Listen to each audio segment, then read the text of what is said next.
Good morning. Welcome to the 15-minute Chassidus Shir.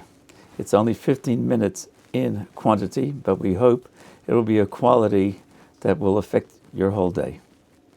We're in the middle of the Maamarim, Vat Tetzava, Tov Mem Aleph, in the middle of Ois Tes. We're explaining the inyan that in the time of Golus, even at a time where there's freedom, spiritually and physically, to be able to serve Hashem, it's still Golus. And so that's when it's relevant also, Kosis L'Moir. What's the issue that you would be Kosis from if there's no external pressure?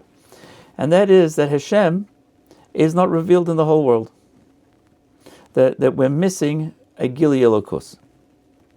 Even though somebody would have the same type of Gili Elokus, revelation of godliness that there was in the base of Mikdash, if it doesn't permeate the whole world, then there's something lacking. And that issue is relevant to the very essence of a Yid, the etzem of the neshama, as it is enclosed in the body, and that's something which bothers him so much that he becomes the level of kosis, crushed, and the essence of his neshama, the etzem of the neshama, will shine through, and he because godliness isn't revealed everywhere. So in the last year we explained that in the base of Mikdash there was a revelation of godliness, Gili Elokus, like Shem Havaya, as Hashem as he is higher than time and place, and the Yidden felt the presence of Hashem, not a world where Hashem's hidden, just the natural functioning world, but the energy behind it. So to explain this a little clearer, we can learn different dynamics from how the neshama works in the guf. The Gemara says, "K'moisha haneshama malas haguf, kach hakadosh baruch hu malas ha'olam." We'll see the spiritual dynamics of body and soul working, and this will understand how godliness and Hashem works within the world too. So within us, we have different energies, or different koichos hanefesh, soul powers. So you have, for example, the ability to speak.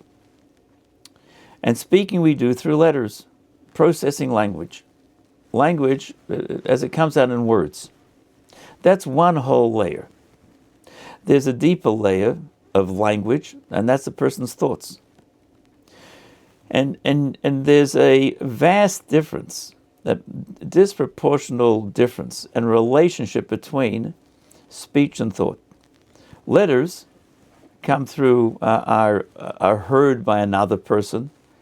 They're made within the person by his breath and the 5 different aspects of the mouth with which we form letters, till you have words that flow and make sense that someone else can get them. So it's a way of expressing oneself. You use letters, words, sentences, but it's mainly given for another person. A person doesn't need words to speak out for himself. There's a deeper layer of the person, that's his thoughts. Now, if we're talking about the nefesh, personality, where is there more personality? Where would you know a person more? What he says, or what they're thinking, or how they're thinking? In our world, you can only know somebody by what they tell you. That dibur is l'zulus. Machshava is for yourself. The difference between the two, or one of the differences, the dibur is something that can be turned on and off. Machshava is constant. Since it's constant, you can't not think. You can switch what you think about, but you can't not think. But you can not speak, or could speak. Some people don't realize they're able to turn off the speaking. That's a different issue. But we're able to. Machshava is constant, and that shows that it's really a deeper part of nefesh, deeper part of the personality. And they're worlds apart. When you walk into a room, for example, you can see the whole room in a moment, and it's engraved in your thoughts. To speak about it could take a long time. You have to come from one world to another. So thought in relation to dibur, you could call it ein aroich. It's not proportional at all. You could call the limitation that there is in speech. There's no such limitation in machshava. Your machshava is deeper, broader, less limited for the person, and not only for the person, it's only for the person. So it doesn't have that limitation that you have to find the right words to put something into, to put the thoughts or feelings into. It's a whole different level. So here you have something which is extremely limited into a set of words, but the letters or the words of thought are a totally different a level of life. You can go even deeper. Feelings. A person's feelings have no letters. Love, fear, anger, joy. There's no letters in that. Does it express the person more than his thoughts and words? For sure. It's much deeper. It's a deeper part of the personality, the aspect of feelings. So let's say you want to get to know somebody. Well, they're revealing themselves to you. They're in communication. So the only thing we have is dibur. That's how we communicate. Communicable intelligence, dibur. That's how one person will get to know another. What if you could get to know them on their thought level? You would be in tune with their nefesh, with their personality, as it is on the deeper thought level. Now, it might be scary, because not everybody is happy sharing that or doesn't want to share that. And so I'm not going to share my thoughts with you. I can't, but I'm not going to share them with you. They're going to stay only within me. But if you could, you'd really know the person much better. It wouldn't be limited to how it's expressed in the words that you hear. You get to see as the nefesh is expressing it within the person themselves. So that would, if you could get to that level, you might call it a giloi of the person. What if you go deeper still? And you know them on their feelings level. Now, I know what I feel when I'm happy, or when I'm sad, or when I'm angry. I know those feelings. I don't know somebody else's feelings. It's a little different. But if you could know them on the feelings level, it'd be a totally different revelation. Now, nothing like words. You really get a handle, so to speak, on who they were. Now, all of those examples are on, let's say, personality. And then you have life itself. The life itself permeates the whole body. Speech it isn't relevant really to the spleen or to the kidneys or to the feet. It's mind, what you find the right words and put into words. That words comes from the mouth. Thoughts are in the mind. Feelings are in the heart. But life permeates the whole body. So the layer of life in a person is a much deeper aspect of the neshama.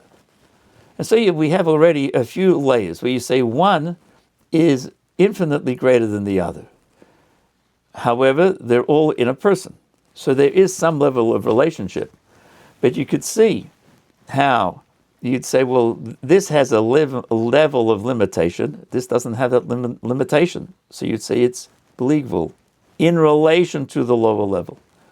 Machshava is bligvul in relation to dibur. It doesn't have that hagbola. Feelings are bligvul in relation to, don't have the hagbola, the limitation. They're non-formatted in the way that even thought is. And then you have life itself permeating the body. And that's even a greater energy, not limited to feelings or thoughts or to words. And each one is a greater level of revelation of the nefesh. So we have, there are another two layers of the nefesh also, which is rotzen, the person's will, and his inner satisfaction, motivation, and pleasure. So will, for example, thoughts are in the mind. Will controls all of the body. You want to move your hand, you want to write, you want to walk, you want to turn your head, you want to work to think. That affects everything, and it's got nothing to do with words. It's the what we call the lunge of the soul. What I want, and you have something which is even deeper still. What motivates a person? What's their inner motivation for anything they do? So on these multiple levels, you have something which is an external level, which has a severe limitation. The deeper you go, there's less limitation. So you say one level in relation to the other is bleakvul. Doesn't have that limitation. Until you have the essence of the soul could permeate everything. The essence of the Jewish soul is attachment to Hashem. Now, what's that got to do with speaking? Well, if we can, is the speech in line with that essence? Does the essence permeate the speech? Or a lower level of actions? Or thought? Or can he have what he wants being in tune with the godly soul? Until the inner essence of the whole motivating energy within him is to serve Hashem, as the Talmud says, Ani loy nivresi elo l'shamash eskoni. I'm created only to serve Hashem. And that permeates him completely. So there are multiple layers and multiple levels, where the deeper level doesn't have anywhere near the limitation of the lower level. So we'd say one in relation to the other would be bli gvul, without the limitation of the lower level. So we're talking about godly revelation. There's a godly revelation of Shem Elikim, which is the energy behind all of creation as it exists in a very limited form, as we see our world and universe around us.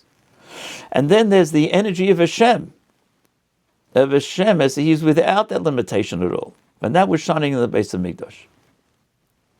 However, is it possible that energy that's invested in creation, the Shem Elikim, could that also give you the message and scream out, it's Hashem's world as well?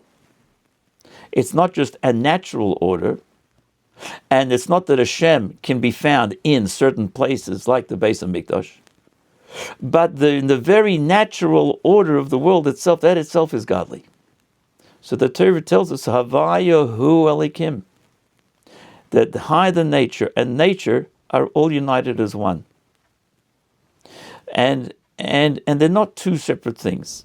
That you have the world as it functions, you have a revelation of godliness higher than nature in the Beis Hamikdash, but then there's a deeper aspect. Every corner of the universe is being created by Hashem, and it can give you that message and feel it. So the same type of feeling of connection to Hashem higher than time and place, which permeated in the Beis Hamikdash, but you wouldn't have it outside, when Mashiach comes, it will permeate everything. The Shem Elikim will be giving us the message and screaming out, so to speak, I'm Hashem's messenger. Everything that's being created in this natural order is Hashem himself too. So we'll have, at the moment we've got the Shem Elikim's hiding on Hashem. The Shem Havaya reveals Hashem. But they're not in sync. If you can bring him into sync, that the Shem Elikim is equally a revelation of Hashem as the Shem Havaya. The natural order, the limited energy of Hashem, the formatted energy, is the same Hashem as the unformatted energy, because Hashem's not limited to format or unformat. He created both, revelation and hiddenness, and the very hiddenness also depicts and brings out Hashem. That was not revealed in the times of the Beis Hamikdash. That'll be Mashiach.